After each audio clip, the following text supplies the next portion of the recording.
নমস্কার বন্ধুরা, নবদিগন্ত চ্যানেলের পক্ষ থেকে আপনাদের প্রত্যেককে জানাই স্বাগতম।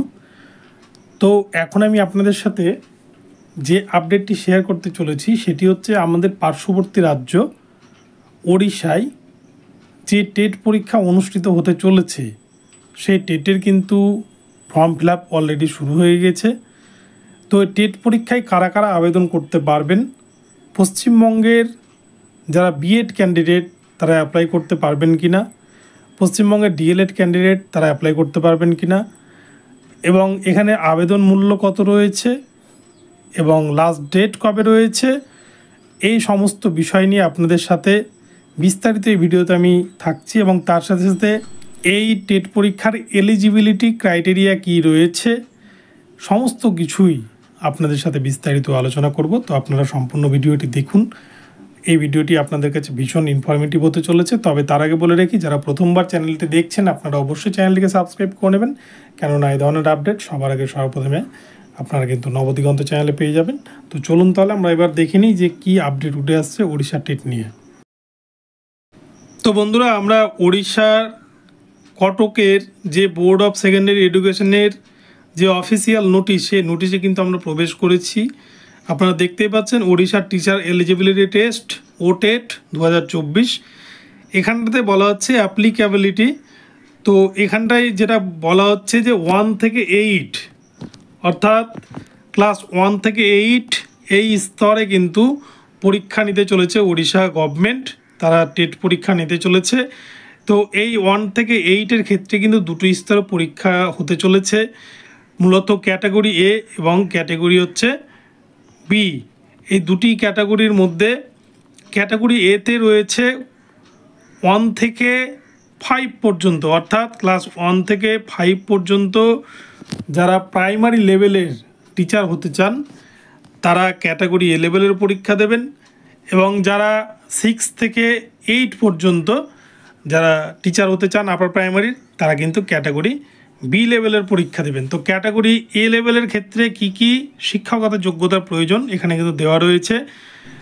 তো বন্ধুরা, এক কথায় বলতে গেলে যারা প্রাথমিকের জন্য আবেদন করতে চান ওড়িশা টেটের ক্ষেত্রে, সিটেটে যারা পরীক্ষায় বসেছেন আপনারা দেখেছেন সিটেটে পরীক্ষায় বসতে গেলে যে যোগ্যতার প্রয়োজন হয় সেই সমযোগ্যতারই কিন্তু প্রয়োজন ওড়িশা টেটের ক্ষেত্রে।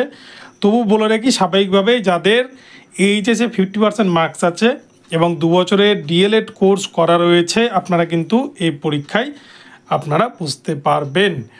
এবং যারা ফাইনাল ইয়ারের ক্যান্ডিডেট, যাদের ফাইনাল ইয়ার অলরেডি পরীক্ষা হয়ে গিয়েছে এই বিজ্ঞপ্তি আসার আগে, তারাও কিন্তু এই পরীক্ষায় বসতে পারবেন। এবারে তাছাড়াও চলে আসি, এবং স্বাভাবিকভাবেই কিন্তু যাদের স্পেশাল এডুকেশনের ওপর ডিএলএড করা আছে বা 4 বছরের বিএলএড কোর্স করা আছে, এইচএসে 50% মার্কসও আপনারা কিন্তু পরীক্ষায় বসতে পারবেন। এবং এছাড়াও বলা হচ্ছে 2 বছরের যাদের স্পেশাল এডুকেশনে ডিএলএড করা আছে এবং এইচএস 50% মার্ক আছে আপনারা কিন্তু বসতে পারবেন। এবং সবথেকে গুরুত্বপূর্ণ যে বিষয়টি সেটি হচ্ছে যাদের গ্র্যাজুয়েশন সহ বিএড আছে আপনারা কিন্তু তারা প্রাইমারির জন্য এখানে অ্যাপ্লাই করতে পারবেন ওড়িশা টেটের ক্ষেত্রে। এটা কিন্তু এনসিটির আগের যে রুলস ছিল সেই রুলসটাকেই কিন্তু এখানে মান্যতা দিয়ে এই নোটিশটি করা হয়েছে। এবং যাদের বিএড রয়েছে এবং এক্ষেত্রে পশ্চিমবঙ্গের যে সমস্ত বিএড ক্যান্ডিডেট রয়েছে তারাও কিন্তু অ্যাপ্লাই করতে পারবে। এখানে কিন্তু প্রত্যেক রাজ্য থেকেই ক্যান্ডিডেটরা অ্যাপ্লাই করতে পারবে। সেক্ষেত্রে ক্যান্ডিডেটকে ভারতীয় নাগরিক হতে হবে। ভারতীয় নাগরিক হলে যে কোনো রাজ্য থেকে কিন্তু অ্যাপ্লাই করতে পারবে। স্বাভাবিকভাবে পশ্চিমবঙ্গের ক্যান্ডিডেটরা অ্যাপ্লাই করতে পারছে।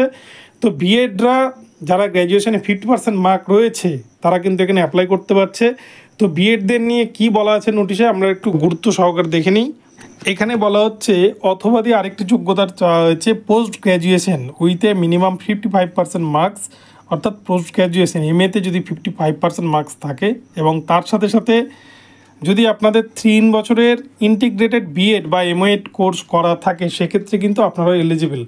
তবে এখানে যে বিষয়টি বলা হচ্ছে, bachelor of education from any NCTE recognized institution shall be considered for appointment as a teacher in classes 1 to 5 provided the person so appointed as a teacher shall mandatorily undergo a 6-month bridge course in elementary education recognized by the NCT within 2 years of such appointment as primary teacher, অর্থাৎ যদি কোনো B Ed বা integrated M.Ed. কোর্সের ক্যান্ডিডেটরা এখানে চাকরি পান, সেক্ষেত্রে তাকে কিন্তু 6 মাসের একটা ব্রিজ কোর্স করে নিতে হবে, যেটা ডিএলএডের কোর্স, যেটি 2 বছরের মধ্যে চাকরি পাওয়ার 2 বছরের মধ্যে তাকে করে নিতে হবে, তাহলে তারা ডিএলএডের সমযোগ্য হয়ে যাবে।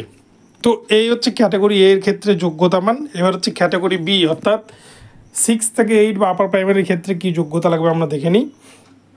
এখানেও কিন্তু সেম সিটেটে যে যোগ্যতা লাগে সিটেটে পরীক্ষায় বসতে স্বাভাবিকভাবে গ্র্যাজুয়েশন এবং তার সাথে যদি 2 বছরের ডিএলএড কোর্স করা থাকে তাহলে আপনারা বসতে পারেন, অথবা 50% মার্কস নিয়ে যদি গ্র্যাজুয়েশন বা এমএতে ক্যান্ডিডেটদের বিএড করা থাকে তাহলে কিন্তু আপনারা পরীক্ষায় বসতে পারবেন। এবং এছাড়াও 2009 সালের যারা ক্যান্ডিডেট রয়েছে তাদের যদি গ্র্যাজুয়েশনে 45% মার্কস থাকে এবং 1 বছরের বিএড কোর্স করা থাকে আপনারা পরীক্ষায় বসতে পারবেন।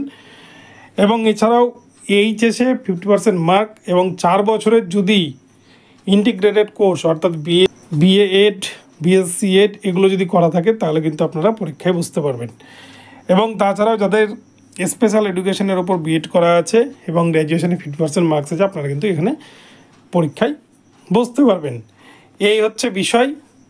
এবারে আমরা দেখে নেব, এবারে দেখুন এক্সামিনেশান পেপার। এখানে বলছে পরীক্ষাটি হবে 2টি পেপারে, পেপার 1 পেপার 2। পরীক্ষা হবে 2.5 ঘন্টার এবং এখানে কিন্তু কোনো রকম কোনো নেগেটিভ মার্কিং নেই। এবং নিচে 5 নম্বর প্যারাতে বলছে ফলোয়িং ল্যাঙ্গুয়েজ, অর্থাৎ ক্যান্ডিডেটরা কিন্তু ল্যাঙ্গুয়েজ সিলেক্ট করতে পারবে টেটের ক্ষেত্রে। টেটের যে সিলেবাস রয়েছে এখানেও কিন্তু এনসিটির গাইডলাইনকে মান্যতা দিয়ে সেম সিলেবাস রাখা হয়েছে, তবে সেক্ষেত্রে যারা পশ্চিমবঙ্গের ক্যান্ডিডেট আপনারা কিন্তু বেঙ্গলি সিলেক্ট করে নিতে পারবেন। ল্যাঙ্গুয়েজ 1-এর ক্ষেত্রে ল্যাঙ্গুয়েজ 1 আপনি নিজের ভাষা চুজ করতে পারেন, ওড়িয়া, হিন্দি, তেলেগু, উর্দু, বেঙ্গলি, এই 5টি সাবজেক্ট রয়েছে। আপনারা পশ্চিমবঙ্গের ক্ষেত্রে কিন্তু বেঙ্গলি সিলেক্ট করে নেবেন। এবং 6 নম্বর কলামে বলা হচ্ছে ল্যাঙ্গুয়েজ 2 বলতে কিন্তু শুধুমাত্র ইংলিশকেই বোঝাবে, অর্থাৎ ল্যাঙ্গুয়েজ 2 চেঞ্জ করা যাবে না। এখানে বলা হচ্ছে 7 নম্বরে there shall be no negative marking, এখানে কোনো নেগেটিভ মার্কিং নেই। এবং হচ্ছে কোয়ালিফাইং মার্কস, প্রত্যেক পেপারে কিন্তু 60% মার্কস ক্যান্ডিডেটকে পেতে হবে, অর্থাৎ 150-র মধ্যে 90 পেতে হবে। তবে যারা ওড়িশা রাজ্যের এসসি এসটি পিএইচ এবং ওবিসি ক্যান্ডিডেট তারা কিন্তু 50% পেলেই পাস করে যাবেন। এবারে আমরা দেখে নেব যে এই পরীক্ষার এই টেটের অ্যাপ্লিকেশনের লাস্ট ডেট কবে এবং কত টাকা ফিস লাগবে। তো এখানটায় বলা হচ্ছে দেখেন 5/7/2024 তারিখ পর্যন্ত কিন্তু ক্যান্ডিডেটরা অ্যাপ্লাই করতে পারবে, 24/6/2024 থেকে, যেটা অলরেডি শুরু হয়ে গিয়েছে। এবং টাকা পেমেন্ট করার লাস্ট ডেট কিন্তু 6/7/2024 তারিখ পর্যন্ত। তো সেই জন্য বেশি দেরি নেই, চটপট আপনারা ফর্মটি ফিল আপ করে দিন যারা এই অ্যাপ্লাই করতে চাইছেন। এবং কোন ওয়েবসাইটে গিয়ে করবেন তার জন্য বলা হচ্ছে www.bscorissa.ac.in, এই ওয়েবসাইটে গিয়ে কিন্তু আপনারা অ্যাপ্লাইটি করতে পারবেন। কিভাবে আপনারা অ্যাপ্লাই করবেন সেটা নিয়ে আমি একটা ভিডিও পরবর্তীতে দেবো, আপনারা সেটা দেখেও কিন্তু করে নিতে পারবেন। তো এবার আমরা দেখে নেব কত টাকা ফিস লাগবে। এখানে দেখুন এখানে বলা হচ্ছে যদি কোনো ক্যান্ডিডেট পেপার 1 এবং পেপার 2 দিতে চায় এবং সে যদি এসসি এসটি ক্যান্ডিডেট হয়, অর্থাৎ ওড়িশা রাজ্যের এসসি এসটি ক্যান্ডিডেট, তারা কিন্তু 2টি পেপারের জন্য দেবে 900 টাকা। এবং যদি কেউ একটি পেপার দিতে চায় পেপার 1 বা পেপার 2 তাহলে সেক্ষেত্রে দেবে 600 টাকা। আর অন্যান্য ক্যাটাগরি অর্থাৎ এসসি এসটি বাদ দিয়ে ওবিসি বা ইবিসি যারা যারা আছেন প্রত্যেককে কিন্তু 2টো পেপারের জন্য দিতে হবে 1400 টাকা এবং যে কোনো একটি পেপারের জন্য দিতে হবে 900 টাকা।